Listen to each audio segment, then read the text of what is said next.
career day ng buniknik ko sa kanilang daycare school. At ayan nga, binihisan ko siya dahil gusto niya daw maging teacher. O sige anak, sabi ko, go, rampa ka nga, rampa papam, rampam pam.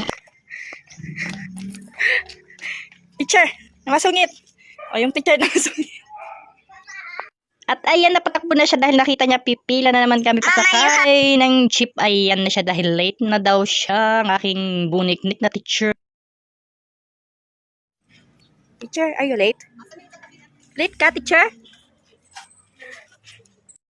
Ayan, pagdating namin ng kanilang school, excited silang lahat pumasok. Andyan ang kanyang mga kaklase, merong nurse, police, sundalo, lahat sila nakaatay talaga kung anong gusto nilang maging paglaki nila.